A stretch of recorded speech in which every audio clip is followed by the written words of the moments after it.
এই দুইটা জিনিস যদি তোমরা শক্তভাবে, মজবুতভাবে, দৃঢ়ভাবে ধরে রাখতে পারো, জীবনে হে মানব জাতি পথভ্রষ্ট হবে না, বিপদগামী হবে না, গুমরাহ হবে না, তোমরা কখনোই ধ্বংসের দিকে যাবে না। যদি এই শক্ত করে দুইটা জিনিস ধরে রাখতে পারো, এক হচ্ছে কিতাবুল্লাহি, আর এক হচ্ছে ইত্রদাহি, আল্লাহর রাসূলের বংশ এবং আল্লাহর রাসূলের যে নূরের কিতাব, সেই কিতাব, এই নূরের কিতাবকে শক্তভাবে, মজবুতভাবে ধরতে বলেছেন। আল্লাহর হাবিবের নূরের বংশকে, আল্লাহর রাসূলের নূরের বংশকে শক্তভাবে, মজবুতভাবে আল্লাহর হাবিব ধরে রেখে রাখতে বলেছেন। কারণ মানব জাতি কখনোই গুমরাহ হবে না। এইখানে শুধু মুসলমান জাতিকে উদ্দেশ্য করে বলা হয় নাই, সমগ্র মানব জাতিকে। কারণ মানব জাতির মধ্যে যদি কেউ হেদায়েত চায়, তার হেদায়েতটা আসবে রাসূলের আওলাদ থেকে, যারা রাসূলের নূরের আওলাদ তাদের থেকে, এবং রাসূলের রেখে যাওয়া যে নূরের কিতাব, আল্লাহর দেওয়া যে কিতাব, সেই কিতাব থেকে। এই কিতাব আর ইতরাত, বংশ, দুইটা কখনো আলাদা হয় না। কিতাব আর বংশ সবসময় একসাথে চলে। কারণ কিতাবকে বুঝাইতে গেলে, কিতাবকে শিক্ষা দিতে গেলে বংশ লাগবে। বংশ ছাড়া কিতাব শিক্ষা দেওয়া যায় না। কারণ কিতাবকে বুঝাইতে গেলে বংশ লাগবে। এর জন্য মহানবী মাওলা আলীকে মহানবীর আধ্যাত্ম রাজ্যের, মহানবীর নূরের রাজ্যের, মহানবীর যে রিসালাতের রাজ্য, সেই রাজ্যের খলিফা নির্বাচন করেছেন আল্লাহর হাবিব নিজে, যে আমি আলীকে আমার একমাত্র খলিফা নির্বাচিত করলাম। তাই আল্লাহর হাবিব বলছেন, মান কুনতু মাওলাহু ফাহাযা আলিউন মাওলাহু, আমি যার মাওলা, আলীও তার মাওলা। এই দেহের মধ্যে আলীর কার মূল্য যতখানি, এই দেহের মধ্যে মাথার মূল্য যতখানি, আমার কাছে আলীর মূল্য ততখানি। এই দেহের মধ্যে প্রাণের মূল্য যতখানি, আমার কাছে আলীর মূল্য ততখানি।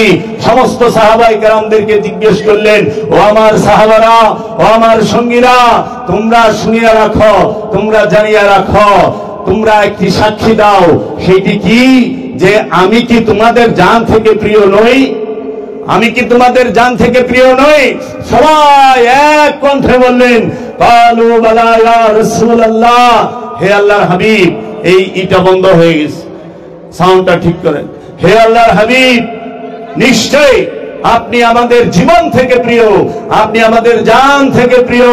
তখন বললেন, দেখো আমি আমার এই যে রিসালাতের, এই বেলায়েতের, এই আধ্যাত্ম রাজ্যের, এই আবদিয়াতের যে একমাত্র খলিফা, এই মাওলা আলীকে আল্লাহর হাবিব দাঁড় করিয়ে গেলেন, আল্লাহর হাবিব রেখে গেলেন। আর আমরা যা তো খলিফা দেখি, সমস্ত খলিফা কিন্তু মানুষ থেকে নির্বাচিত, মানুষ থেকে নির্বাচিত। রাসূল সাল্লাল্লাহু আলাইহি ওয়াসাল্লাম ওফাতের আগে গাদিরে খুমে মাওলা আলীকে খলিফা বানাইছে তার আধ্যাত্ম রাজ্যে। আর রাসূল সাল্লাল্লাহু আলাইহি ওয়াসাল্লামের ওফাতের পরে আরবের কুরাইশরা, মক্কার কুরাইশরা, মক্কার যে আরবের যত লোকজন, যত পুত্র ছিল এই মক্কা এবং মদিনা, তাহারা মিলে হযরত আবু বকর সিদ্দিক রাদিয়াল্লাহু তাআলা আনহুকে মসনদের খলিফা বানাইছে। হযরত উমরকে আল্লাহর রাসূল খলিফা নির্বাচিত করে নাই, জনগণ করেছে। হযরত উসমান রাদিয়াল্লাহু তাআলা আনহুকে সাহাবায়ে কেরামরা এবং জনগণ খলিফা নির্বাচিত করেছে। কিন্তু মাওলা আলী আলাইহিস সালাতু ওয়াস সালামকে খলিফা নির্বাচিত করেছেন স্বয়ং আল্লাহর রাসূল। সাউন্ডটা একটু বাড়ান। স্বয়ং আল্লাহর রাসূল কাকে খলিফা নির্বাচিত করলো? মাওলা আলীকে। আর জনগণ কাকে খলিফা নির্বাচিত করলো? জনগণ হযরত আবু বকর সিদ্দিককে খলিফা নির্বাচিত করলো দেশ চালানোর জন্য, ওই রাষ্ট্রটা চালানোর জন্য, মক্কা মদিনা শাসন করার জন্য। কিন্তু দিলের রাজ্য শাসন করার জন্য আল্লাহর হাবিব মাওলা আলীকে নির্বাচন করলেন। কারণ দিলের ময়লা, হৃদয়, কাবার মূর্তি ভাঙতে গেলে মাওলা আলী লাগবে। কাবার মূর্তি সরাইছে মহানবী কারে নিয়া? মাওলা আলীকে নিয়া। মাওলা আলীকে নিয়ে কাবা ঘরের ভিতরে 360টি মূর্তি, সমস্ত মূর্তি আল্লাহর হাবিব সরাইছে। আল্লাহর হাবিবের কাছে যে মাওলা আলীর মর্যাদা কতখানি, সেটা মহানবীর জীবনের কর্মের থেকে দেখলে আমরা বুঝতে পারি, আমরা অনেকেই শুনছি, হয়তো ওইভাবে খেয়াল করি নাই। মহানবী সর্বপ্রথম ওফাতে, মহানবী আবির্ভাবের পরে, মহানবীর আবির্ভাবের আগে মহানবীর পিতা ইন্তেকাল করেন, আবির্ভাবের পরে মাতা ইন্তেকাল করেন। মহানবী লালিত পালিত হন মাওলা আলীর বাবার কাছে 8 বছর বয়স থেকে 25 বছর বয়স পর্যন্ত। পৃথিবীর বুকে মহানবীর সাথে সবচেয়ে বেশি সময় যদি মহানবীর সোহবতে কেউ থাকে, অতপ্রতভাবে বেলায়েতের ডিক্লিয়ারের আগে, রিসালাতের ডিক্লিয়ারের আগে, নবুয়তের প্রকাশের আগে, সে হচ্ছে মাওলা আলী। আগে এবং পরে 33 বছর আল্লাহর হাবিবের সাথে সোহবতে ছিলেন মাওলা আলী। দুনিয়াতে কোন ব্যক্তি মহানবীর সাথে 33 বছর সোহবতে ছিলেন না, একমাত্র মাওলা আলী ছিলেন। দ্বিতীয় সবচেয়ে বেশি সোহবতে ছিলেন, মহানবীর নিকটে ছিলেন মা খাদিজাতুল কুবরা 27 বছর। তারপরে মহানবী যখন নবুয়ত ডিক্লেয়ার করলেন, রিসালাতের প্রকাশ করলেন 40 বছর বয়সে, তখন থেকে সাহাবায়ে কেরাম আসলো। সাহাবারা মানুষ আইসা মহানবীর কাছে মুরিদ হইল, ঈমান আনলো, মুরিদ হইয়া মহানবীর কাছে তাহারা মহানবীর কাছ থেকে সালাত, সিয়াম, হজ, কুরবানি, যাকাত সব শিক্ষা গ্রহণ করলো। তাহলে 40 থেকে 63 মহানবী ফাত লাভ করেন 63 বছরে। 40 বছরে নবুয়ত ডিক্লেয়ার, মাত্র 23 বছর। 23 বেশি না 33 বেশি? আচ্ছা, 33 যে সে মাওলা আলীর বিছানায় শুইছে, মাওলা আলী মহানবীর বিছানায় শুইছে। মহানবীর ঘরে যে খাবার পাক হইছে, ওই মহানবীর ঘরের যে খাবার রান্না করছে সে কে? মা খাদিজা। খাইতেছে কে? স্বয়ং সরকারে দো আলম মহানবী। খাচ্ছে কে? মুশকিল কুশা মাওলা আলী। খাচ্ছে কে? খাতুনে জান্নাত মা ফাতেমাতুজ জাহরা। খাচ্ছে কে? মালকা আরবিয়া মা খাদিজাতুল কুবরা। খাচ্ছে কে? ইমামে হাসান, ইমামে হুসাইন আলাইহিস সালাতু ওয়াস সালাম, যারা জান্নাতের সরদার। জান্নাতের সরদার কে? যুবকদের মাওলা হাসান, মাওলা হুসাইন। আলেম সমাজ জুমার নামাজের খুতবায় পড়ে আল হাসান ওয়াল হুসাইন শাবাব আহলিল জান্নাহ। এই আল হাসান ওয়াল হুসাইন এবং এই হুসাইন তারা হচ্ছে জান্নাতের সরদার। ওয়া ফাতেমাতু সাইয়্যিদাতুন নিসা, মা ফাতেমা হচ্ছে জান্নাতের সরদারিনী। আর জান্নাতের মালিক কে? মহানবী। মহানবী 10 জনকে যদি আশারায়ে মুবাশশারাকে ধরা হয়, 10 জনকে তো জান্নাত দান করছে।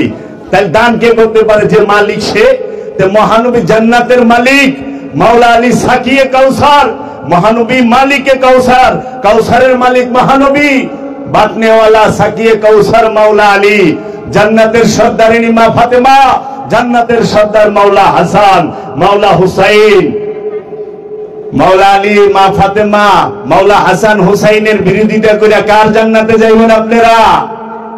যাহারা মাওলা আলীর নাম নিলে একটু শীতকান কষ্ট লাগে, অপবাদ দেন, তারা কাদের জান্নাতে যাইবে? জান্নাতের সরদার, জান্নাতের মালিক, জান্নাতের বাটনেওয়ালা তো সরকারে দো আলম এবং সরকারে দো আলমের এই আলে রসুলের আলে পায়াত, রসুলের আওলাদগণ, যাহারা রসুলের নূরের আওলাদ। কেমন সেই নম্বর, কেমন সেই খানার ঘর, যেইখানে আল্লাহর হাবিব খাচ্ছে, যেইখানে আল্লাহর রসুল খাচ্ছে, যেইখানে আল্লাহর আব্দুহু খাচ্ছে, যেইখানে আব্দিয়াত খাচ্ছে, রিসালাত, বেলায়াত সমস্ত কিছু এইখানে। ইমামাত, মাওলা আলী ইমাম, মাওলা হাসান ইমাম, মাওলা হুসাইন ইমাম, সমস্ত ইমামগণ খাচ্ছে। পৃথিবীর বুকে এর থেকে মর্যাদাবান, এর থেকে উন্নত জগতে কোন নম্বর ছিল? জগতে কোন খানার দস্তখানা ছিল? কোন খানার প্লেট ছিল? ছিল না। জগতে কোন আম্বিয়া আলাইহিস সালাতু ওয়াস সালামের বংশের মধ্যে এত মহান মর্যাদার কেহ নাই। তাইলে বুঝতে হবে আলে রসুল, আওলাদে রসুলের মর্যাদা। মাওলা আলী আলাইহিস সালাতু ওয়াস সালামকে মহানবী তার বিছানায় শোয়াইছে। হিজরতের সময় মহানবী যখন মক্কায় যায়, হিজরত করতে মক্কা থেকে মদিনায় যায়, তখন বলল, আলী তুমি আমার বিছানায় শুয়ে পড়ো, কাফেরেরা চতুর্দিক ঘিরে ফেলেছে ঘরের, আমি এই মুহূর্তে মক্কা থেকে মদিনায় হিজরত করব। আল্লাহর হাবিব মদিনায় হিজরত করলেন, বিছানায় কারে রাখলেন? মাওলা আলীরে। আল্লাহর হাবিব কাবা ঘরের মূর্তি ভাঙবেন, মহানবীর কাঁধে কারে উঠাইলেন? মাওলা আলীরে। সাহাবী কোনদিন নবীর বিছানায় বসতে পারে না, এটা দর্শনেই নাই, কারণ গোলাম আকার বিছানায় বসতে পারে না, মুরিদ পীরের বিছানায় বসতে পারে না, গোলাম মুর্শিদের চেয়ারে বসতে পারে না, গোলাম সবসময় মুর্শিদের জুতা মুবারক মাথায় রাখবো। গোলামের দর্শন হচ্ছে এইটা, আপন মুর্শিদের আপন রসুলের জুতা মুবারক উম্মত মাথায় রাখবে। উম্মত কোনদিন রসুলের আসনে রসুলের বিছানায় বসে না, যে বসবে সেই বেদক, সেই হালাক হবে। এর জন্য দেখেন আওলাদ বসতে পারছে, মাওলা আলী হচ্ছে আওলাদ, আওলাদ হইয়া মহানবীর বিছানায় শুইছে। হযরত আবু বকর সিদ্দিক রে নিয়া মক্কা থেকে মদিনায় হিজরত করছে, যে আবু বকর আমার সামান নাও। আমানত আল্লাহর হাবিব কাকে দিয়েছে? আমানত দিয়েছে মাওলা আলীর কাছে। হে আলী, অনেক মানুষের আমানত আমার কাছে জমা রেখেছে, আমি তো হিজরত করব মক্কা থেকে মদিনায়, এই সমস্ত আমানত গুলো তুমি সবাইকে দিয়ে আসবা পৌঁছায়া। তাইলে আল্লাহ আমানত দেয় মহানবীরে, আর মহানবীর আমানত মাওলা আলীর কাছে। মাওলা আলী হচ্ছে মহানবীর আমানতদার। মাওলা আলী কার আমানতদার? মহানবীর। মহানবীর আমানত রাখে মাওলা আলীর কাছে। মাওলা আলী আলাইহিস সালাতু ওয়াস সালাম সম্পর্কে আল্লাহর হাবিব বলেছেন, আনা মদিনাতুল ইলমি আলী বাবাহা, আমি ইলমের শহর, এই আলী হচ্ছে তার দরজা। মাওলা আলী বলছে, যদি কেউ এই ইলমের শহরে প্রবেশ করতে যায়, আল্লাহর হাবিবের সাথে দেখা হবে একবার, আর আমার সাথে দেখা করতে হবে দুইবার। কারণ ইলমের শহর কি? মাওলা মুহাম্মদ সাল্লাল্লাহু আলাইহি ওয়াসাল্লাম, আর ওই শহরের একমাত্র দরজা মাওলা আলী আলাইহিস সালাতু ওয়াস সালাম। কারণ শহরে প্রবেশ করতে গেলে দরজা দিয়া প্রবেশ করতে হয়, বাইরেতে গেলেও দরজা দিয়া। আল্লাহর হাবিবের সাথে একবার দেখা হইলে মাওলা আলীর সাথে দুইবার করতে হবে দেখা। মাওলা আলী ছাড়া আধ্যাত্মবাদে যাওয়ার কোন রাস্তা নাই। মাওলা আলী ছাড়া কলবকে পরিষ্কার করার কোন রাস্তা নাই। কেন? মাওলা আলীকে একমাত্র মহানবী খলিফা ঘোষণা করেছেন।